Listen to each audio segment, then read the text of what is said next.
muito feliz de estar aqui no Centro de Mídias de São Paulo.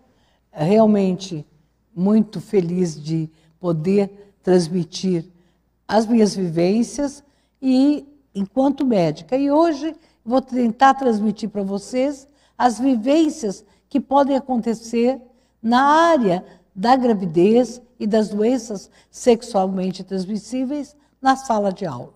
Então, em primeiro lugar, a questão da gravidez é um sintoma ou um desejo?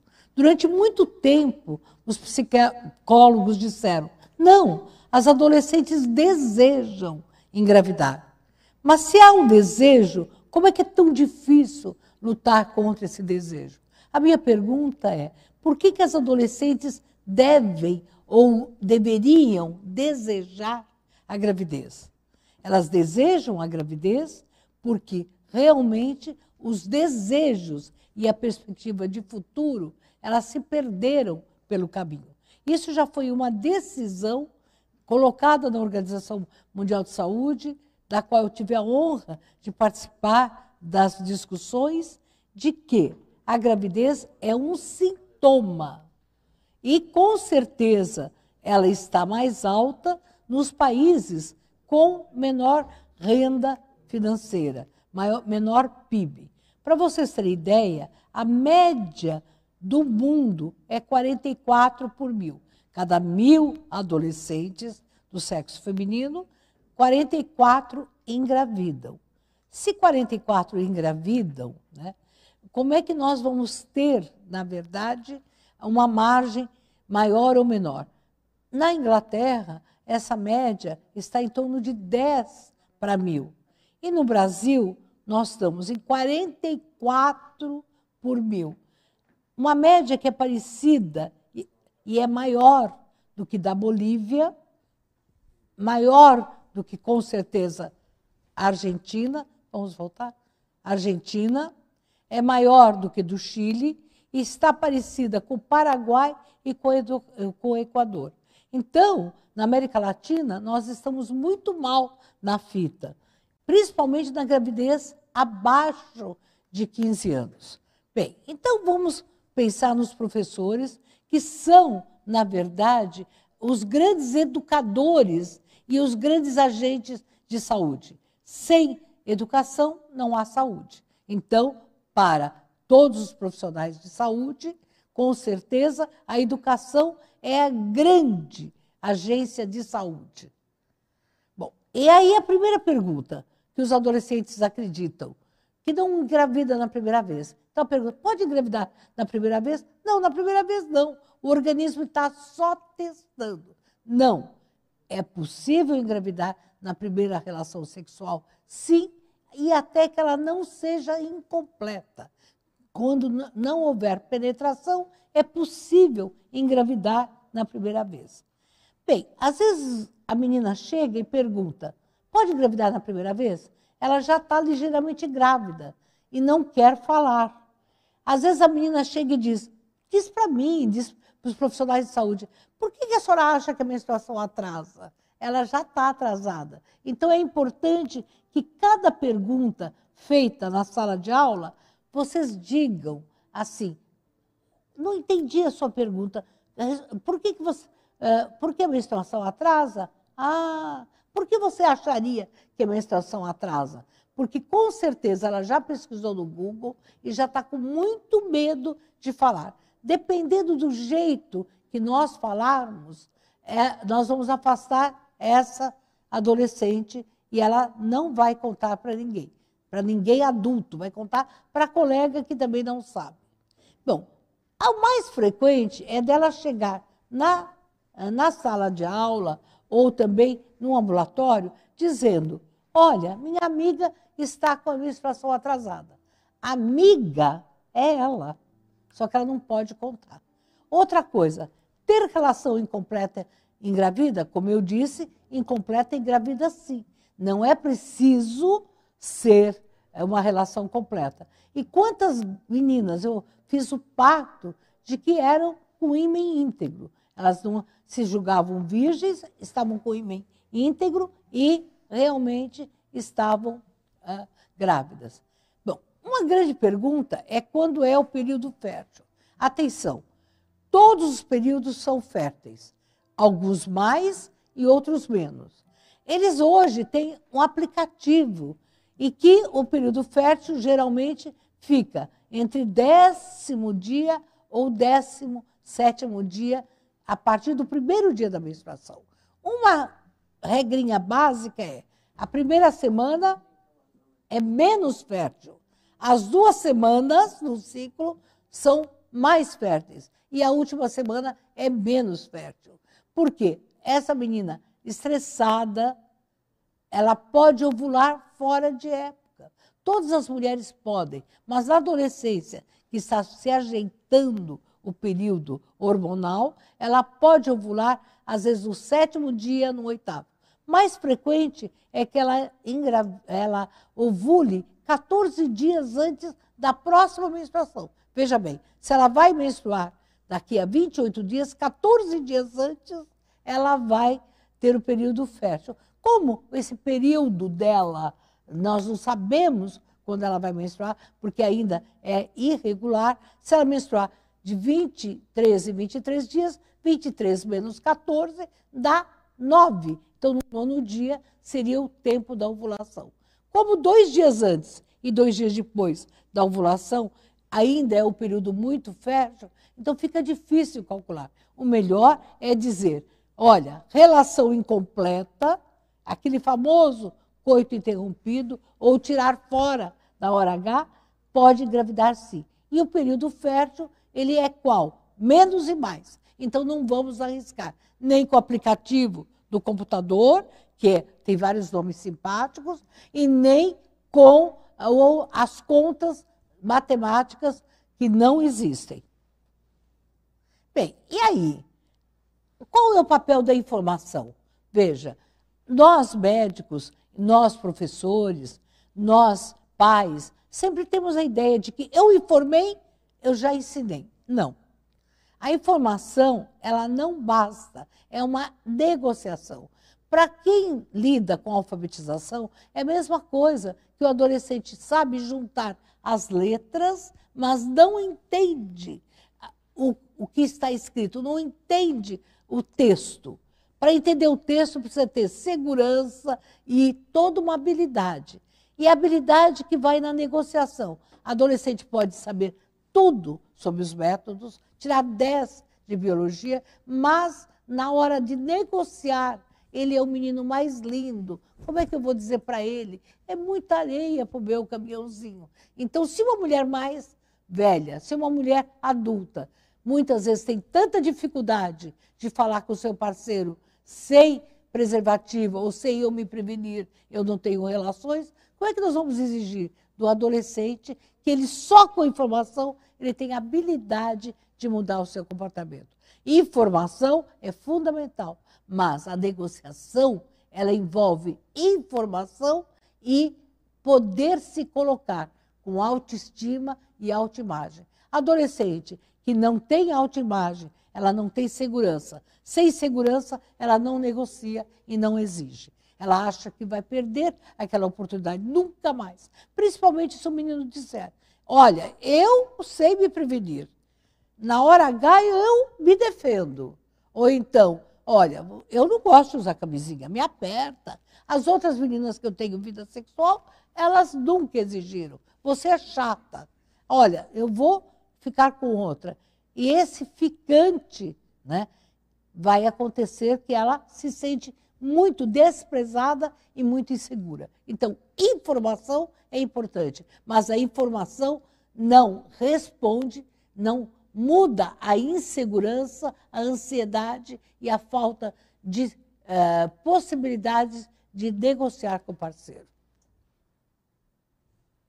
Só as meninas de baixa renda engravidam? Essa é uma ideia que muitas vezes as pessoas têm. Não, eu sou médica de todas as classes sociais e posso dizer que eu atendo no Hospital das Clínicas, atendo e coordeno programas de altíssima vulnerabilidade, onde eu vejo adolescentes se engravidarem e atendo famílias de nível social muito alto e que também as adolescentes engravidam. Claro é que quanto menos favorecida, mais engravida.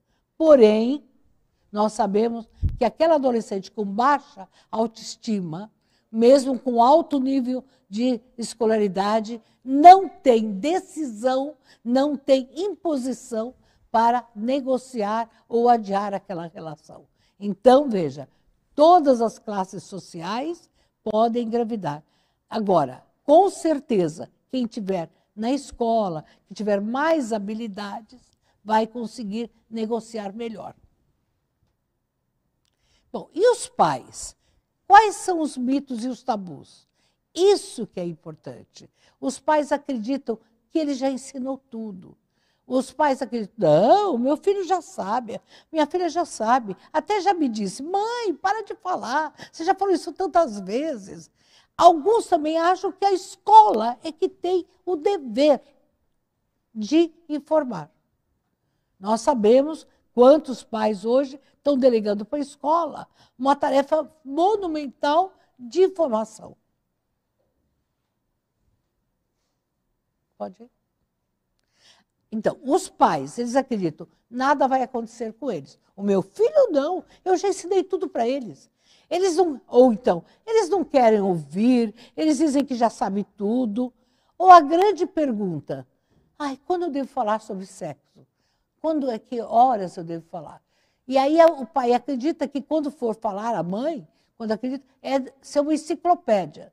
Mais do que falar sobre sexo, é olhar nos olhos, é olhar para os seus filhos e perceber o que está acontecendo. Os pais devem criar uma intimidade com os seus filhos. Em vez de falar de sexo, devem falar do cotidiano. Então, o pai que emite uma série de observações, por exemplo, as mães, olha aquela menina, olha, tem relação, a filha da fulana não tem vergonha. Ela já está dando um valor. Então, o falar não é dizer hoje, né, aula de sexualidade. Não, a aula é todo dia. Como está, olhar no olho. É como falar de drogas, é como falar de doenças sexualmente transmissíveis. O adolescente não vai querer ouvir. É sermão. Então, o falar é, filho, é melhor falar, filha, eu estou aqui com você. Eu amo você. Eu estou sentindo que tem alguma coisa que você não quer me contar. Mas a hora que você quiser me contar, eu estou aqui. Estou aqui. Mas tem que estar aqui mesmo, né? Porque muitas vezes os filhos, muitas e muitas vezes, não contam sobre o bullying. Porque aí o pai vai dizer, como? Respondeu isso? Briga com ele. Como, filho? Você vai ligar para isso? Então, não se coloca no lugar do filho. Quantas adolescentes dizem para mim, no Hospital das Clínicas e nas casas do adolescente, doutora, melhor só não falar com a minha mãe. Minha mãe não está preparada, ela é muito atrasada, ela nem sabe. Então, quem fala com os adolescentes, falam os amigos mais próximos, as amigas. Porque a mãe e o pai têm dificuldade pela censura e no julgamento. E o professor que fala com os alunos, nem sempre é professor de biologia. Às vezes é o professor de matemática, às vezes é o professor de história, até de geografia, porque é o professor não o que dá a matéria, com quem ele se identifica, com quem ele acha que pode ter uma brecha de falar. Essa brecha chama-se identificação.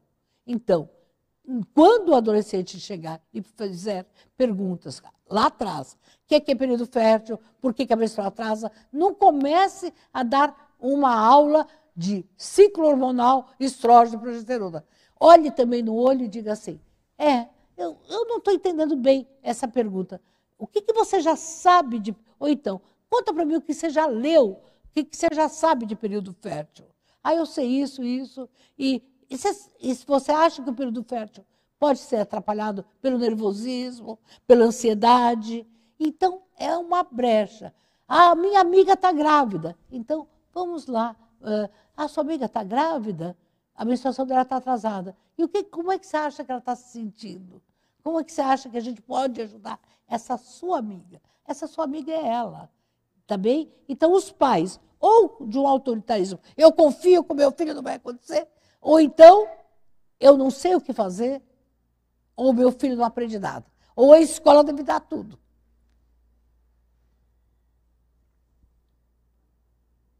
Bom, por que os adolescentes engravidam agora?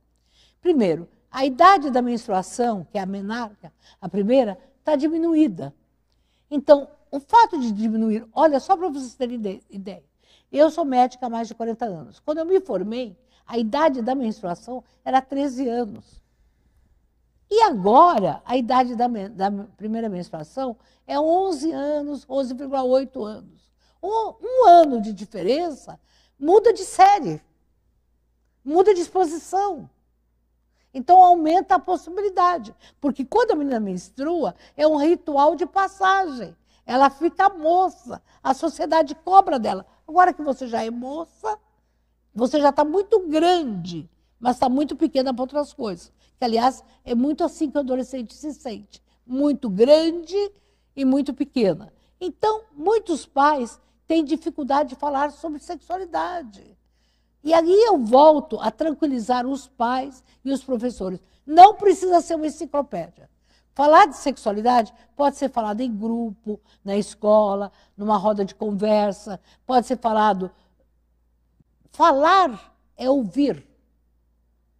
Então, os pais têm que ouvir, mesmo que seja, né, uma pergunta que às vezes parece alucinante, mas essa pergunta é porque o adolescente está com medo de falar o que está acontecendo com ele. Bom, a dificuldade de acesso aos métodos anticoncepcionais. Hoje, no Brasil, a gente tem, em São Paulo, a gente tem uma distribuição gratuita de métodos anticoncepcionais.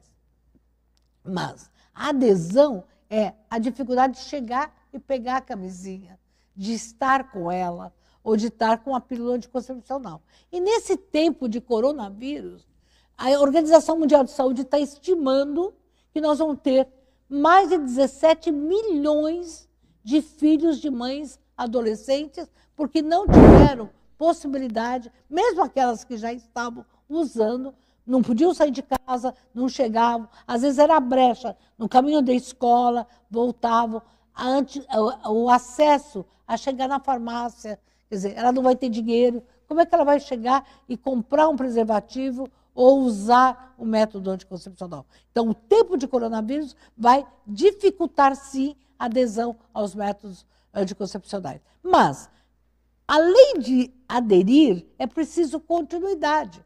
Então, o adolescente usa, aconteceu uma coisa, brigou com o namorado, deixa de usar. Ah, ele não vai voltar comigo. E é para o resto da vida. Chora, chora, chora. Aí depois, ela não usa. E ela também não usa na primeira relação. É por isso que a primeira relação deve ser estimulada sempre. Estimulada não a relação, o uso do preservativo. Quer dizer, o uso do preservativo tem que ser realmente fazer parte do dia a dia. Eu sempre costumo dizer, não dá para beijar com bafo. Eles riem muito, né? Tem que escovar o dente, senão esse beijo fica horrível. E também não dá para ter relação sem preservativo. O menino acredita que a relação com a camisinha atrapalha. Então, é preciso dizer que para a menina e para ele vai aumentar o tempo do relacionamento, porque ele vai se conhecer mais, ela vai ficar mais tranquila, e tudo isso não vai dificultar, não. Pelo contrário, melhora o prazer. A maior parte dos meninos acreditam que eles ficam menos potentes com o preservativo. Eu tive uma estratégia que eu vou passar para vocês, que eu sempre digo, usar preservativo aumenta o prazer, porque o menino se conhece, demora mais tempo, menos atrito e fica todo mundo mais tranquilo. Então, aumenta o prazer. Isto foi muito importante do que diminui as doenças sexualmente transmissíveis. Adolescente não se importa. Se eu usar camisinha, eu não vou ter doença, ou eu não vou engravidar. Isso o adolescente passa longe. Mas você vai ficar mais potente sexualmente usando o preservativo, porque é mais tempo de conhecimento, aí eles vão gostar. Outra coisa importante, para a menina, eu lembro de ter feito na época, a revista Capricho, a gente fez um grande roda, e aí eu disse, olha, saiu na capa da Capricho, ficou muito bonito. Olha, camisinha é prova de carinho. Quem usa camisinha com você, tem carinho com você. Depois eu disse, você tem carinho com você e ele tem carinho com você. E isso foi muito importante nas nossas rodas de conversa. O adolescente, a menina, não conhece o parceiro. Ela diz assim, é tão comum, eu pergunto muitas vezes para um adolescente, de onde que o seu namorado nasceu? Sabe que eu não sei? Aí eu pergunto assim, como é que é o nome todo completo? Você nem sabe o nome completo todo. Mas eu conheço há muito tempo. Porque o tempo para o adolescente é enorme. Eu conheço há tanto tempo, é 3 dias, é muito tempo. 72 horas para tempo é muito grande. Agora, o abuso sexual versus a violência. Adolescentes que são submetidos à violência doméstica, eles têm menos autoestima e podem ser sujeitos a abuso sexual. Então, as duas coisas andam junto. Quem foi submetido à violência não conhece outra linguagem e não tem a linguagem da prevenção. Os diferentes níveis socioeconômicos. Sem dúvida nenhuma, a estatística mostra que é maior a gravidez em adolescente negra, da periferia e pobre. Os chamados 3 P's. Periferia, pobre pobre e negra, ou preta. Quer dizer, na verdade, isso, né, não é pela raça, é pelas condições de acesso a tudo isso que nós falamos. Próximo. Bom, então vamos ver. Quais seriam os riscos da gravidez para a gente trabalhar? Baixa autoestima. Então, é preciso que a escola trabalhe com essa autoestima, através de fazer com que essa adolescente se sinta bem em alguma coisa. Se ela é má em todas as matérias, má na matemática, má na geografia, ela não vai ter autoestima. Se ela é má no esporte, se ela é má nas habilidades manuais, então é preciso que ela tenha baixa autoestima. Se ela depender do parceiro para dar uma alta autoestima, ela vai ficar escrava.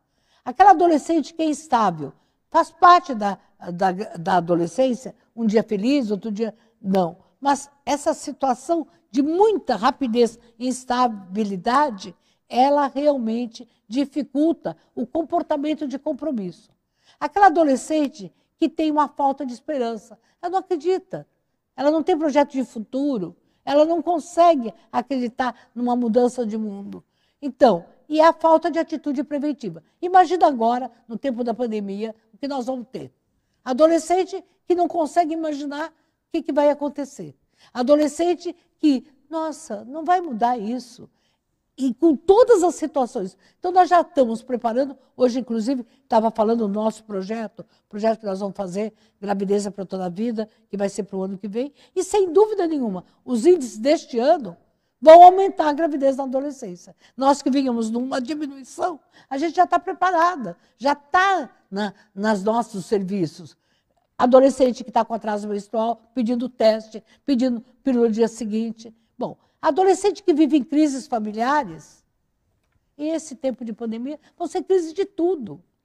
Aquela adolescente que teve mãe, irmã, avó que ficou grávida precocemente, ela tende a diminuir a idade. Se a mãe ficou com 15, ela fica com 14. É como se ela quisesse resgatar internamente o seu nascimento. E a mãe fala tanto, não vai acontecer com você, não vai acontecer com você o que aconteceu comigo, não é que acontece, é como se a adolescente tivesse que provar. Baixa escolaridade. Claro, a repetência escolar ou a escolaridade com mais dificuldade vai diminuir a habilidade. O abandono escolar. A adolescente que abandona a escola, ela está realmente com mais risco, porque ela perdeu o seu ciclo de referência. Mas, também ela engravidando, ela abandona a escola, porque ela mesma não tem muita autoestima e projeto para voltar para a escola. Quem engravida e volta e abandona a escola, engravida mais rápido. Porque o grande problema não é só engravidar a primeira vez, é a segunda também. Porque as mães, a família, os professores acreditam, agora ela aprendeu. Não, ela não aprendeu. É igual repetir de ano. O aluno que repete de ano acha que sabe tudo e repete mais outra vez. Bom, uso de drogas e álcool, com certeza, é um dos fatores de risco. Bom, a gravidez da adolescência dá problemas? Todo mundo fala, não, não dá, ou mata. Não, é o seguinte, vamos falar a verdade. A gravidez da adolescência é responsável por 25% da mortalidade materna. Então, de 10 a 19 anos, nós temos uma responsabilidade de 25%. Olha só, as idades de 20 a 35, a 45, que hoje nós temos mulheres engravidando até 50 anos, então, de 10 a 20, engravidam 25% de todas as outras mulheres. Bem, hipertensão, diabetes, baixo peso, infecção urinária, depressão pós-parto e evasão escolar. Então, o fato de essa menina, ela pode ter hipertensão, tem risco de ter pré-eclâmpsia, ela pode ter diabetes. É incrível imaginar que essa menina pode ter diabetes. O neném pode nascer com baixo peso e pode nascer prematuro. Imagina uma criança prematura, de baixo peso, então o neném também tem mais risco de morrer. E ela pode ter mais risco de morrer também. Só que nós não estamos falando só de morrer, nós estamos falando de ficar muito doente. E como ela começa tarde o pré-natal, mais grave ela vai ter situações. Vamos para frente? Bom, e aí? O neném, prematuridade, ele tem maior risco de morrer no primeiro ano, no primeiro mês, ela vai ter menos tempo de amamentar e o bebê vai ter maiores dificuldades escolares. Porque, claro, ele hoje tem até trabalhos de que ele é mais sujeito à violência, porque é como se aquela criança fosse culpada pelo destino dessa mãe.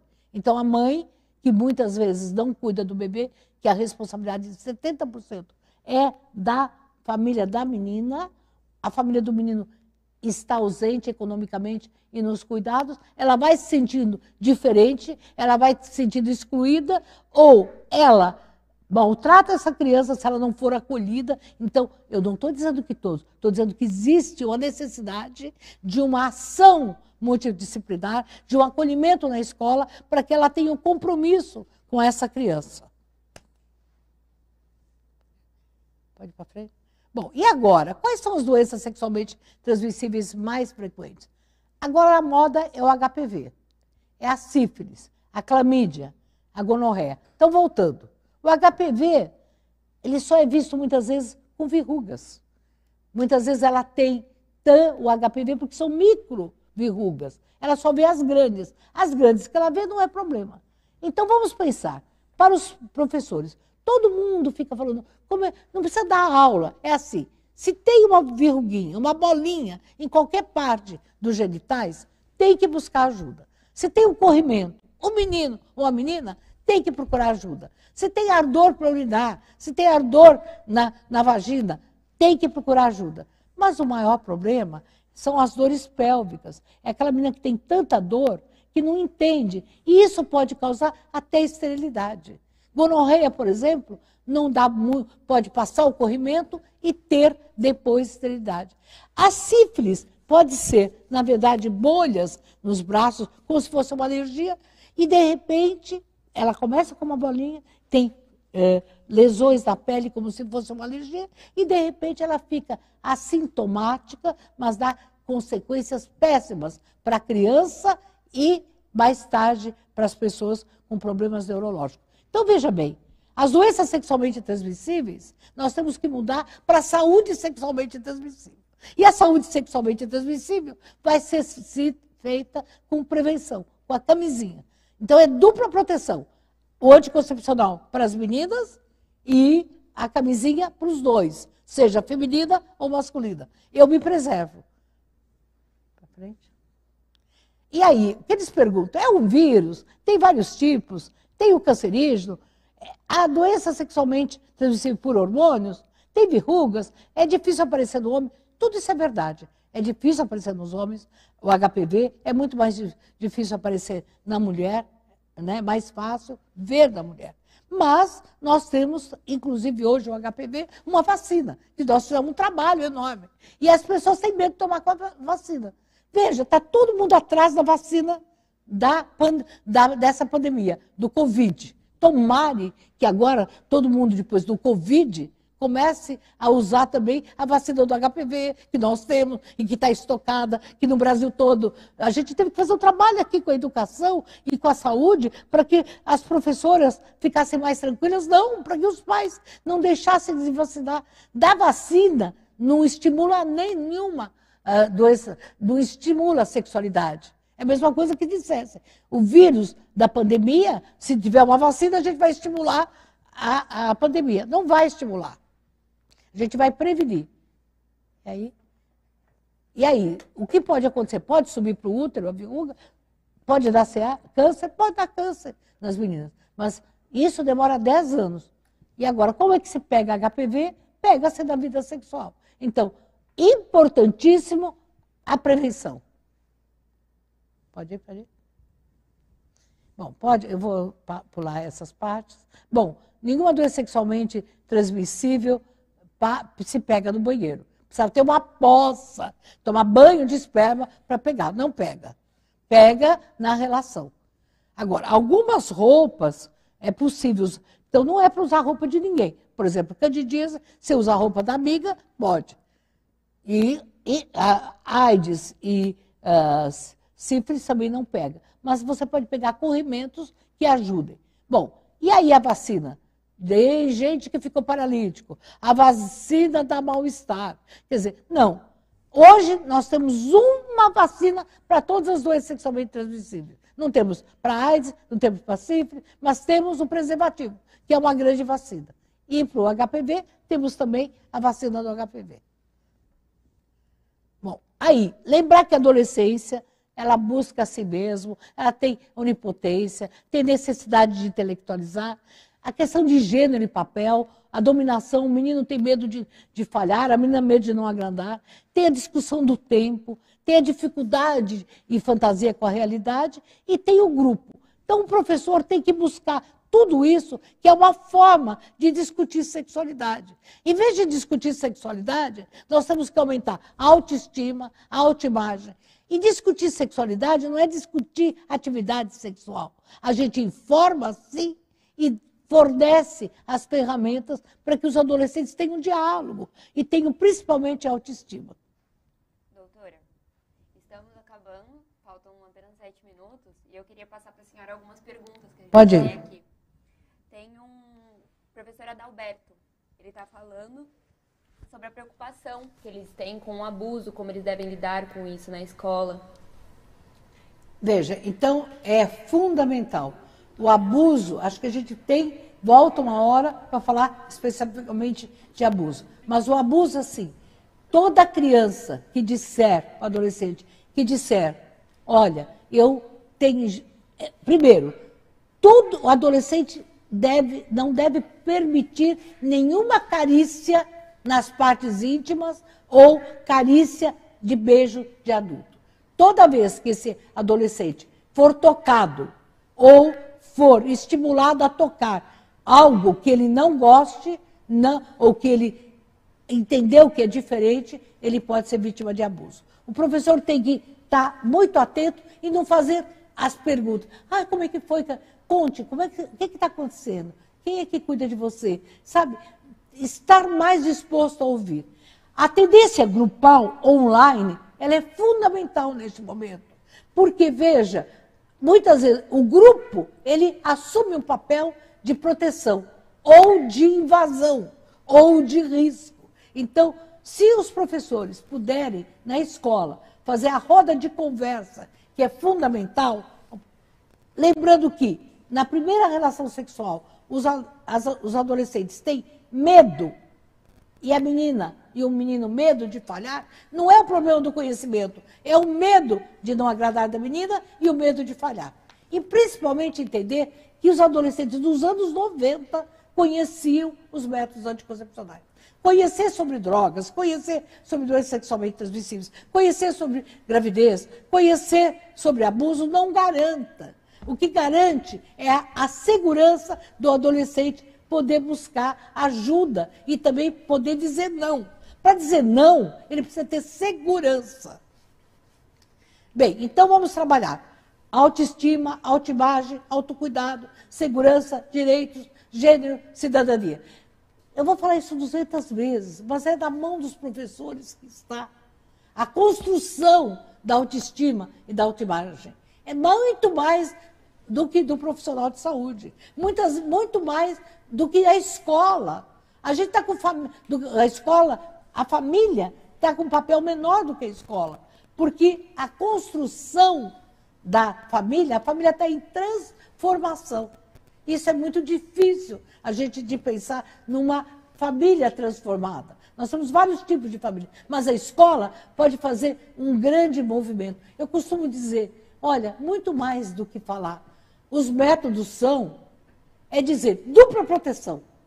A menina busca um método, que pode ser camisinha, que pode ser pílula, pode ser DIU, pode ser diafragma, pode ser métodos hormonais ou não. Para o menino só tem um, que é a camisinha. Então, dupla proteção. A dupla proteção melhor é ela tomar a pílula e ele se proteger com a camisinha. Ou ela usar o preservativo feminino, que aí fica mais uma sobrecarga. Muitas meninas estão usando a pílula no dia seguinte. A pílula no dia seguinte, usada tantas vezes, facilita o risco, porque ela falha em 20%. Então, se nós temos adolescentes fazendo o uso da pílula no dia seguinte, por que não fazer o uso da pílula de todo dia e da camisinha da hora certa? Bom, roda de conversa, nós temos que fazer um trabalho de roda de conversa. É muito fácil a roda de conversa. A escola pode fazer na hora de português, na hora uma vez por semana, uma roda de conversa. É essa a nossa proposta para o ano que vem, roda de conversa. Bom, e aí lembrar que a gente reduziu a gravidez de 148.098, nós somos para 67 mil, essa é a nossa vitória, a gente reduziu em 20 anos 55%, fazendo o quê? Mais do que distribuindo métodos, fazendo roda de conversa, discussão em grupo, ouvindo, acolhendo, censurando e falando, tem que fazer abstinência, tem que ficar sem ter relação, você não está certo, não. Adolescente não gosta de não. Adolescente gosta de falar o que ele sente. E falar o que ele sente é incentivar, romper o pacto de silêncio, seja da violência, seja da prevenção. Mais alguma? Tenho... Só um minuto. Tem muitos elogios aqui, nosso tempo é curto, infelizmente, mas, como sempre, muitos elogios. E estão falando aqui que muitos adolescentes reclamam que tem apenas um tamanho de camisinha disponível. Olha, não é verdade, mas no posto sim. Agora, atenção, olha, o tamanho médio, ele serve para todo mundo. É que também tem a fantasia. Às vezes tem adolescente que fala, eu sou muito pequeno e não cabe em mim. Olha, a camisinha estica, cabe 1 litro de água. Então, ele não é tão justinho assim. Mas, claro, eu acho que nós temos que incentivar o tamanho médio, pequeno e grande. Mas eu garanto que vai ter adolescente querendo pegar o GG, que é para se mostrar. O médio dá para muita gente. O bem pequeno é que a gente tem que estar trabalhando melhor. Bom, atenção. Uma menina engravidou. 40% em 2 anos volta a engravidar. Se ela voltar para a escola, é menos. E se ela não for acolhida, menos.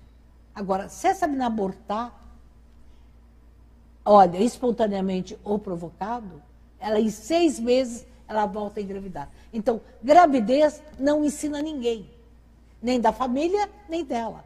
Ela precisa realmente estar acolhida para que ela se sinta segura. Então, vamos lá. Doença sexualmente transmissível, não. Saúde sexualmente transmissível. Vamos transformar as doenças em saúde. E saúde é com prevenção, com a vacina do HPV e com a camisinha. Não estrague a sua vacina. Use para menina e para menina. O menino que usa camisinha, ele tem uma relação de gênero, de cuidado, de afeto. Tenho certeza que quem usa camisinha veste a camisa da prevenção e, principalmente, não é violento. Eu nunca vi nenhum abusador usar camisinha. Doutora, a aula agora acabou no nosso tempo, mas tem muitas perguntas aqui ainda. Precisamos de mais aulas para conseguir responder tudo isso. Então vamos mas fazer é muito bom ter a senhora aqui. Então vamos fazer a senhora pode se despedir agora. Então vamos fazer o seguinte. A gente tem mais tempo? Não. Na outra aula, eu volto para responder todas as perguntas. Vou mandar as perguntas da forma. Por favor, professores e adolescentes, olha o nosso WhatsApp. 971-933277, em tempos de pandemia. Vocês podem fazer essa pergunta, eu respondo por esse WhatsApp para vocês. Muito obrigada. Eu tentei dizer a minha vivência. Não foi uma aula de ginecologia e nem de infectologia. Foi uma aula de vivência, dividido com vocês essa vivência. Muito obrigada a vocês, agentes de saúde.